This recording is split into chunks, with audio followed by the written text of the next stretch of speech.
दुःखा वेगे फुटू पाहे, स्थिर चित्रा परी उभा राहे, पुत्र मुख निहाळीत. विशाळ देवाचे पितृहृदय आहे. दुःखाच्या आवेगाने ते फुटायला बघत. चित्रासारखा स्थिर उभं राहिला. 27 वर्षाचा कुमार जेव्हा अचानक जातो तेव्हा कोण्या बापाला ते नैसर्गिक वाटणार आहे. त्याचा दुःख अतिरेक होणारच आहे. मग तो काय म्हणतो त्याचं वर्णन ग्रंथकार करतात. मने स्वप्नची भंगले, मनीचे मनोरथ विराले, कल्पना मनोरे कोसळले क्षणा माझी. तो म्हणतो माझ्या स्वप्नाची भंगलेला आहे. आता जे पुत्राकडून मी स्वप्न बघितलेलं होतं ते स्वप्न आता भंगून गेलं. मनामध्ये जे मनोरथ केले होते ते सगळे मनातच विरून गेले.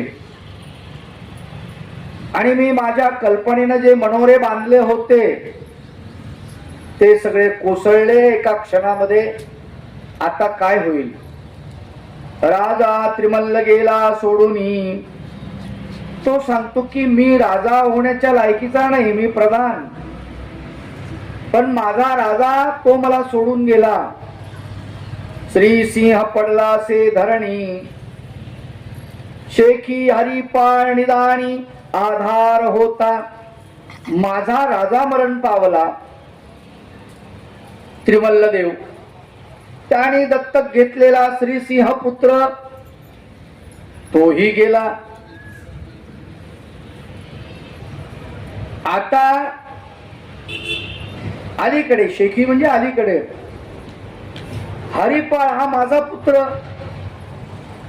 हाही निघून गेला. आता मी कुठल्या प्रकारे या राज्याचा सांभाळ करू. त्यासी क्रूर काळे झडपिले, अवघे राज्य उजाड झाले. माझ्या जगण्यात काय उरले चिंता अंतरी. क्रूर काळानं त्याच्यावर झडप मारली आणि माझ्या पुत्रालाच नेलं नाही तर अख्खं राज्य उजाड झालेलं. आता मी जगून काय करावं. आता कशाला हे वैभव, नशिबी आले दुर्दैव. मी जिता सोनी निर्जीव जाहलो म्हणे. आता सगळे हे राजवैभव आहे, त्या राजवैभवाचा मला काय उपयोग आहे. माझ्या नशिबाचं दुर्दैव माझ्या नशिबामध्ये आलं, त्याच्यामुळे या राजवैभवाचा मी काय उपभोग घेईल. आता जिवंत असून मी निर्जीव झालो, माझ्या जिवंत राहण्याला तरी काय अर्थ आहे. अवघ्या नगरीचे नारी नर, आक्रोशे करीती कहर. कुणी म्हणती शूरवीर, गेला सोडून दुरतो. सगळ्या नगरीचे नारी आणि नर माणसं स्त्रिया सगळे रडतायत आणि म्हणतायत की हा शूरवीर आम्हाला सोडून गेला.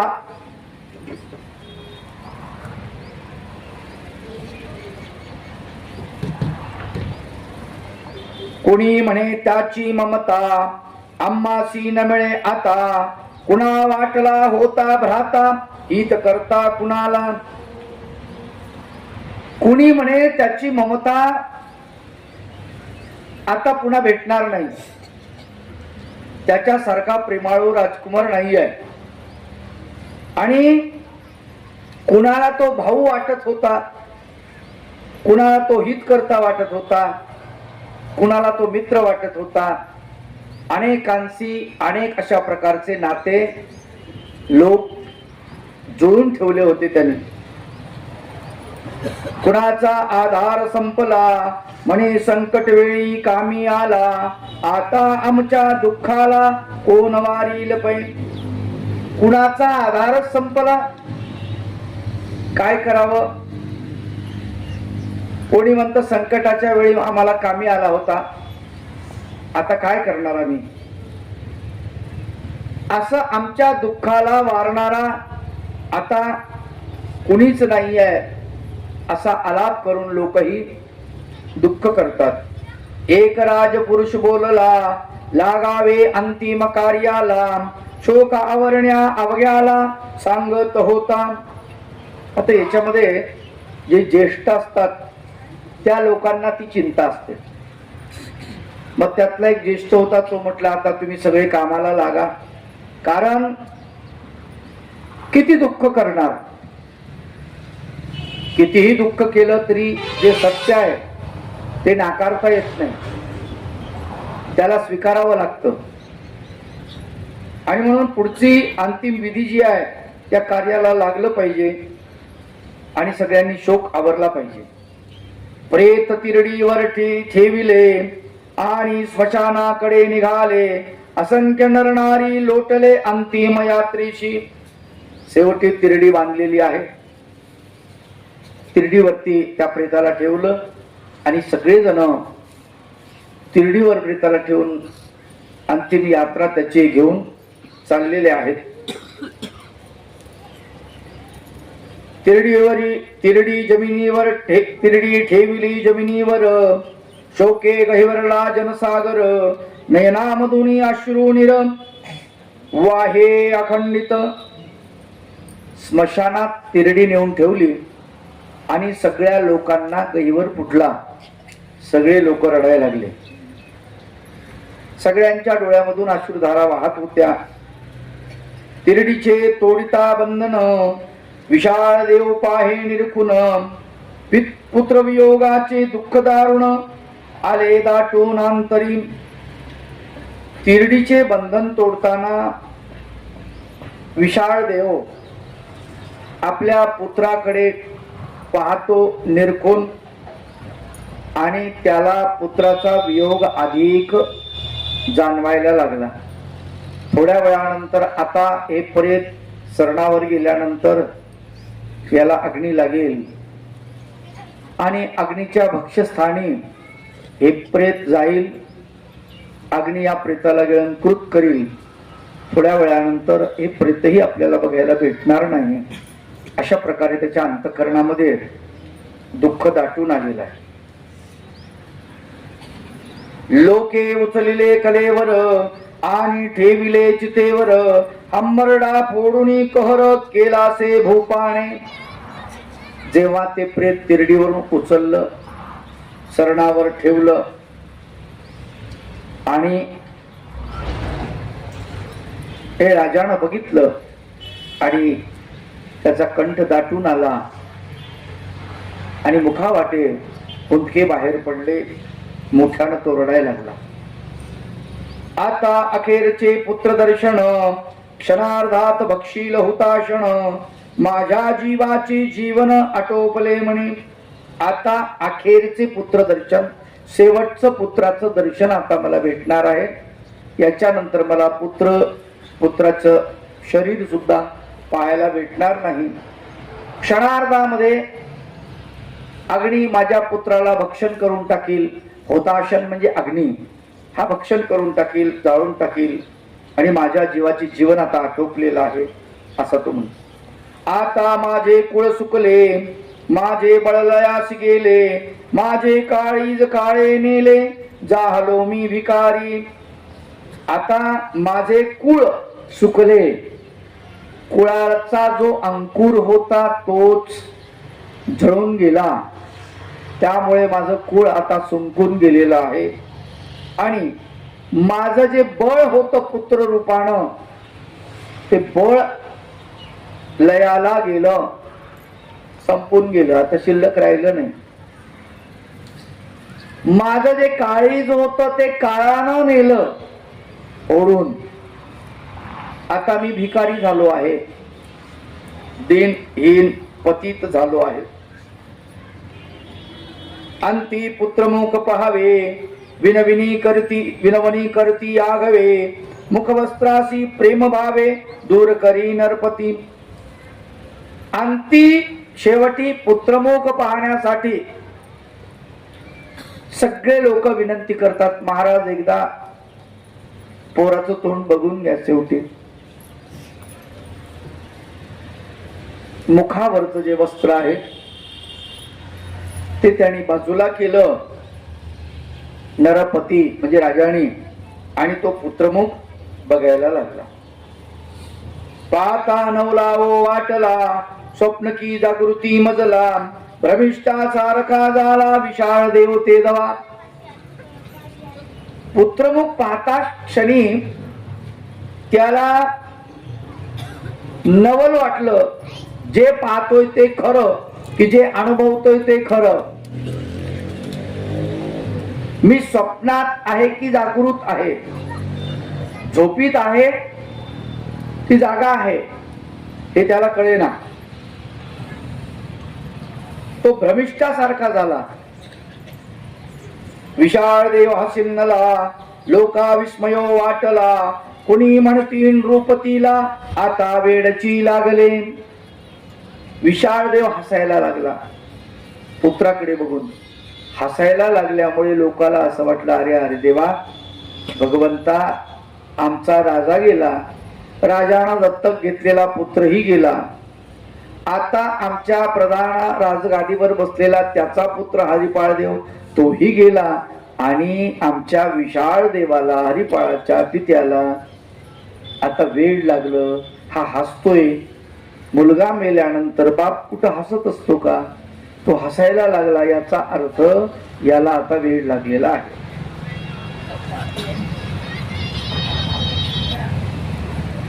तो हसता हसता रडे, रडता रडता हसणे घडे, हे दुःख प्रसंगात कोडे, जनासी वाटले. हसता हसता रडतोय, रडता रडता हसतोय. काही कळेना तो हसतोय की रडतोय, काही समजत नव्हतं. जनसमुदायाला वाटत होतंय काय कोड आहे, नेमकी काय भानगड झाली आहे, राजा असा का करतो आहे. हरिपाळ गेला सोडून गेला, वरी राजा वेडा झाला, आता आमच्या दुःखाला कोण वारील भूवरी. आमचं दुःख कोण दूर करणार या पृथ्वीवरच. विशाळ देव पाहे निरखून, रडता रडता हासे मधून, अवचित हात उभारून बोलू पाहे जनासी. विशाळ देव निरखून आपल्या पुत्राकडे पाहतो आणि रडता रडता मधूनच हसतो. हसता हसता अवचित अचानक हात वर करून जन लोकाला काहीतरी सांगण्याचा प्रयत्न करतो, पण त्याच्या तोंडातून शब्द बाहेर पडत नाही. पाये पा दुःखाच्या उदरी, उठल्या आनंदाच्या लहरी, आज प्रथम श्मशानांतरी विलक्षण घडले. काहीतरी अघटित, काहीतरी विचित्र घडत होतं, जे नेहमी घडत नव्हतं. असं त्यावेळेला काहीतरी घडत मात्र होतं. वियोग दुःखाचा अंत झाला, आनंद भास्करो देला, दोन संधीत विवसला गुरुजर भूपती. वियोग दुःखाचा अंत झाला. पुत्राच्या वियोगाचं दुःख त्याला होतं, त्याचा अंत तिथे झालेला आहे. आनंद भास्करू उदेला आणि आनंदाचा सूर्य उगवला. अशा दोन संधीमध्ये तो राजा सापडलेला आहे. दोन क्षणाच्या संधीमध्ये राजा सापडला. त्याच्यामुळं हसावं की रडावं, रडावं की हसावं हे त्यालाही सुचत नव्हतं, कळत नव्हतं. काय करावे काही कळेना, मुखातून शब्द फुटेना, आणि शांतही राहावेना, ऐसे झाले. काय करावे हे कळत नव्हतं, मुखातून शब्द बाहेर पडत नव्हते. बरं गपही बसवत नव्हतं, कारण जे पाहिलं डोळ्याने ते खरं आहे की आतापर्यंत सगळ्यांनी अनुभवलं ते खरं आहे हे समजायला मार्ग नव्हता. अवती भवती वेगे फिरे, उड्या मारितो हर्ष भरे, नगरजन झाले बावरे, वर्तन पाहुनी. तो त्या प्रेताच्या भोवती फिरतोय आणि फिरता फिरता उड्या मारतो. नगरजन हे पाहून वेडे झाले. म्हणजे काय करावं याचं, असं का करतो? हसुनी वाजवे टाळ्या, उमलल्या सुखांच्या कळ्या, राजा अगदीच बावळ्या सारखा झाला. राजा वेड्यासारखा झाला, बावळ्यासारखा झाला. हे कृत्य बघून जनसमुदायाला वाटलेलं आहे. पाहुणी वाजंत्र्याकडे हाक देऊनी ओरडे, वाजवा म्हणतसे चौघडे आनंदोत्सवाचे. वाजंत्र्याकडे त्यांनी पाहिलं आणि वाजंत्र्याला सांगितलं की तुम्ही चांगले वाद्य वाजवा, आनंदाचे चौघडे वाजवा. हे का?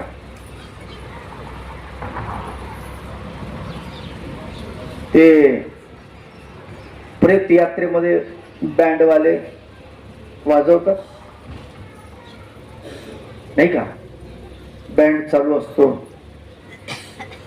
बँडवर दुःखाचे गाणे असतात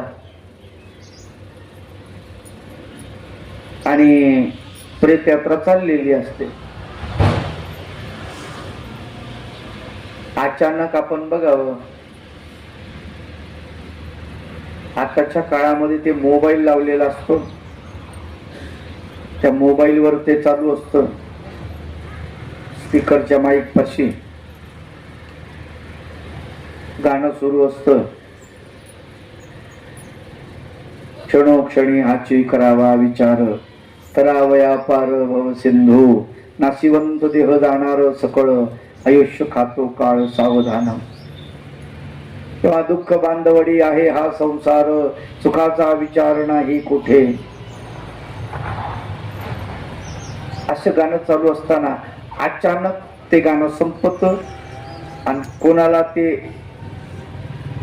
क्लिप बदलावी किंवा ते गाणं बंद करून दुसरं लावावं हे कळत नाही. आणि त्याच्या पुढे लगेच गाणं लागतं, आकाशी झेप घेरी पाखरा आणि सोडी सोन्याचा पिंजरा.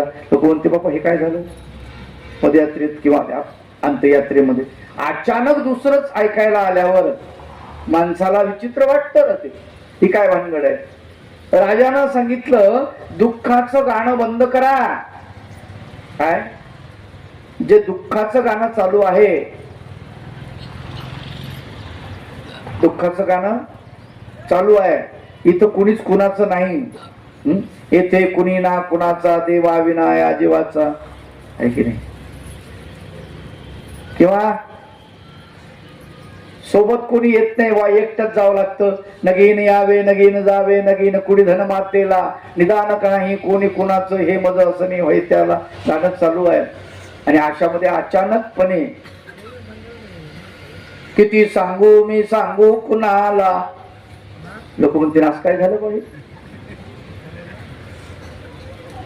अचानक काय भानगड झाली? पण राजानं सांगितलं अरे आनंदाचे चौघडे वाजवा, दुःखाचे गाणे वाजवू नका. पाहुणी वाजंत्र्याकडे हाक देऊनी ओरडे, वाजवा म्हणतसे चौघडे आनंदोत्सवाचे. माझा कुमरोजी आला, प्रभू आम्हासी पावला, देवाची अतर केलीला नशीब आमुचे. माझा कुमर, माझा पुत्र जिवंत झालेला आहे, त्यामुळे तुम्ही आनंदाचे चौघडे वाजवा. आम्हाला भगवंत पावलेला आहे, आम्ही देवाला प्रार्थना केली, त्या आमच्या प्रार्थनेला देव पावला. देवाची अतर्क लीला आहे, त्याचा तर्क आम्ही करू शकत नाही. त्या वेळेचा आमचं नशीब फुललेलं आहे. खरे चाकरीत झाले, कोमर उठोनी बैसले, सुहास्य वदन देखिले सकल जनांचे. आणि खरंच आश्चर्य झालं, अक्रीत झालं. राजकुमार उठून बसला, सगळ्यांकडे पाहिलं, सगळ्यांच्या चेहऱ्यावर हास्य फुललं, सगळे रडता रडता हसायला लागले. पुढील अध्यायी वर्णन, कैसे मिळाले संजीवन, प्रभू कृपेणी कथन करेन कथन, सांगेन म्हणे भोजराजू. पुढील कथेमध्ये मी कथन करील. अशा प्रकारे गुरु शिष्याच्या संवादातून हा पहिला अध्याय या ठिकाणी संपन्न झालेला आहे. इति लीळा वैभवे प्रथम भागे हरिपाळ पूर स्वीकार निरूपण प्रथमोध्याय संपूर्ण शुभम भवेत. श्री गोपाल कृष्ण भगवान की जय. सर्वज्ञ श्री चक्रधर भगवान की जय. अशा प्रकारे प्रथम अध्याय त्या ठिकाणी संपलेला आहे. बडोच मध्ये त्या स्मशानभूमीमध्ये प्रेत पडलेलं आहे. त्या प्रेतामध्ये चैतन्य निर्माण झालं, नवचैतन्य, आणि ते प्रेत उठून बसलं. असं काय घडलं जे कधीच घडत नाही. माणूस एकदा मेला की पुन्हा जिवंत होत नाही का? होतो? नाही. पण अक्रीत घडलेलं आहे, अघटित घडलेलं आहे. अतार्क्य भगवंताची लीळा कसं घडलं याचा संवाद पुढच्या ग्रंथामध्ये संत म्हणतात की मी तुम्हाला सांगतो. माणूस जन्माला आला की मरतो, पुन्हा तिथे जिवंत होत नाही. दुसरं शरीर धारण करतो, पुन्हा जन्म घेतो, पण त्या शरीराला तिथेच पुन्हा उठवत नाही. अचानक हे घडतं, कधीच न घडणारं असतं. जनसमुदायामध्ये आजपर्यंत तुम्ही ही घटना कधीच ऐकलेली नाही, कधीच पाहिलेली नाही. पण त्या काळामध्ये 800 वर्षापूर्वी ही घटना घडलेली आहे. आणि जे आपण पाहिलेलं नसतं, जे ऐकलेलं नसतं, ते आपल्या डोळ्यालाही म्हणजे सहन होत नाही, कानालाही सहन होत नाही. आपण म्हणतो छे, असं होऊच शकत नाही, नाही का?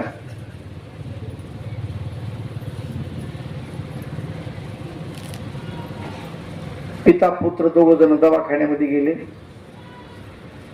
बाप बिमार होता, पोरानं अमरावतीला नेलं त्याला. चांगल्या डॉक्टरला दाखवलं, डॉक्टरनं तपासलं सगळं व्यवस्थित. त्यानं नाडी वगैरे बघितली, सगळं पाहिलं. पाहिल्यानंतर त्याने ते खरं खरं खरं खरं खरं चिठ्ठी लिहिली आणि त्याला मृत घोषित करून टाकलं. ती चिठ्ठी पोराच्या हातात दिली, सांगितलं तो बाप मेला, याला घेऊन जा.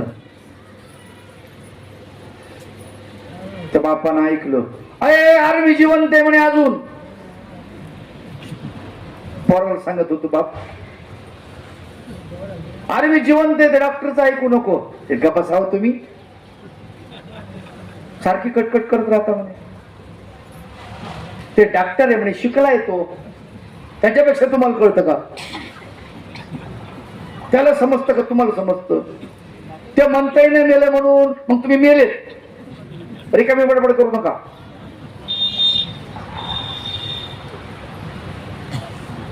अचानक माणूस जिवंत झाला, असंच जर प्रेतावर उठून बसला त्या सरणावर, आपण तिथं राहू का?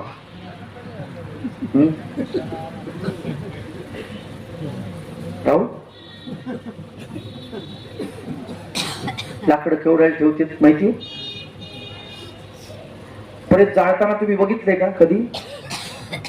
मी बघितलंय. अनेक अंत्ययात्रेमध्ये गेलो मी, म्हणजे अनेक लोकांच्या अंत्ययात्रेत गेल्यामुळे मला अनेकांचे वेगवेगळे जे डाग देतात, होमी डाग, अग्नी डाग, वन डाग, जवळजवळ जल डाग, सगळे डाग मी पाहिले, प्रत्यक्षात बघितले. जाऊ द्या, असू दे, सगळे डाग पाहिलेले. तो अग्निडाग देताना माणसाच्या त्याला सरण रचतात लाकडं, त्याला सरण म्हणतात. चिता जाळण्यासाठी लाकडं जे रचल्या जातात त्या रचलेल्या राशीला लाकडाच्या सरण असं म्हणतात. स्पेशल शब्द आहे तो. ज्या वेळेस ते पेटवलं त्याला सरण म्हणत नाही, आता त्याला चिता म्हणतात. पेटली ना ती, सरण पेटल्यानंतर त्याचं नाव बदललं. आता काय म्हणतात? चिता. तर त्या सरणावर ज्यावेळेस त्या प्रेताला ठेवतात, वरून लाकडं ठेवतात. पुन्हा लाकडं कशी असतात? छातीवर कमीत कमी 50 किलोचं असं वजन असतं. पायावर 50-60 किलोचं वजन असतं पुन्हा वरून लाकड असतं, लाकडाचंच वजन. यदा कदाचित उठला काय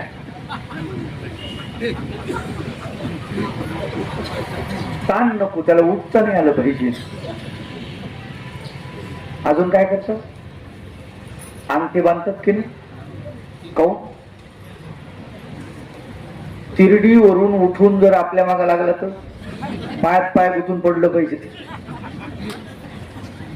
सगळी व्यवस्था केल्या जाते, तो वापस नाही आला पाहिजे याची. बरोबर आहे? सगळी व्यवस्था. अंगठी बांधण्याचं कारण काय सांगा ना? बांधतात की नाही?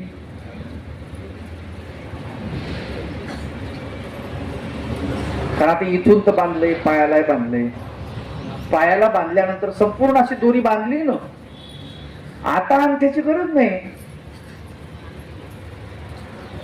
पण दोन्ही अंगठे बांधतात. कदाचित उठलंच, समजा पळायला लागलं, पायात पाय अडकून पडलं पाहिजे.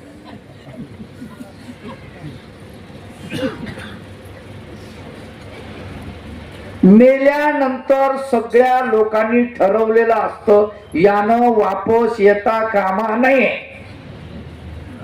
ते वापस नाही आलं पाहिजे. गावात एकुलती एक म्हातारी होती,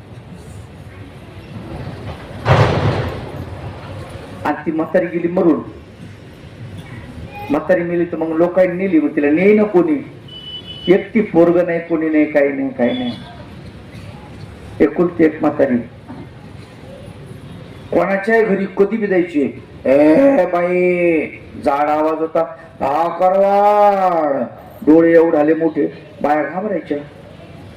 मग मेल्यावरही लोक घाबरायला लागले तिला. पण काही लोक म्हणले गावात ठेवणं बरं नाही, काहीतरी करून टाका. नेलं तिला.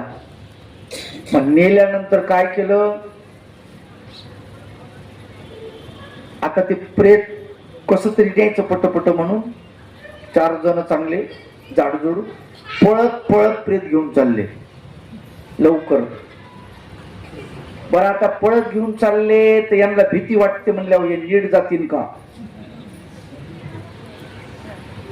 रस्त्यात दुकानात गेले. कोण्या दुकानात माहितीये ना?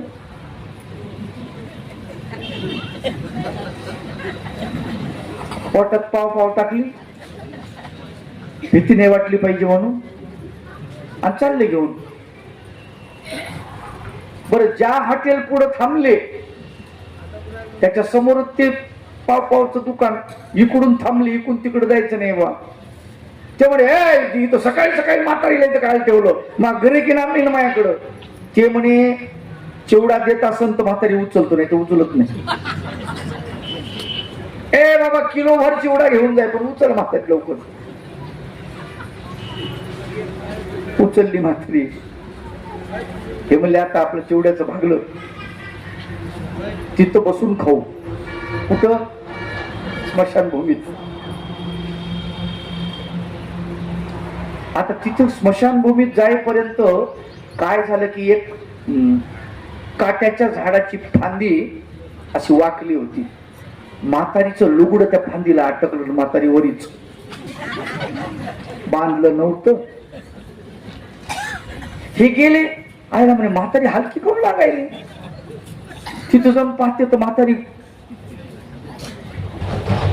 अरे बाप म्हणले, म्हातारी वरून पळून गेली, माहितच नाही. आले वापस. रस्त्यात एका शेतात एक म्हातारी गौऱ्या यायचत होती. पा म्हणले, इथं गौऱ्या यायचा येऊन धरलं तिला. बघता काय तेवढे गबास रे, मला काय असं नको धडामुळे पक्क धरलं, नेलं, बांधलं, जाळलं तिला म्हातारीला. पुन्हा येते तर झाडाला लटकली. बघा म्हणे, नक्की भूत आहे म्हणे म्हातारी. पुन्हा झाडाला येऊन लटकली. मी इथे आता काय आम्ही नेत नाहीत बुवा म्हणे, मरू देत. खरी म्हातारी तशीच ठेवली आणि दुसरीच म्हातारी मारून टाकली. त्यांचं काय, आपलं तसंच आहे. आपण तसंच करतो, अगोदरच तयारी करतो. कोणी भेटायला आलं ना म्हाताऱ्या माणसाला, बिमार असल्यावर कस काय, बरी का तब्येत, आपण म्हणतो काय नाही, काय म्हातार माणूस आहे, आता मरायचंच.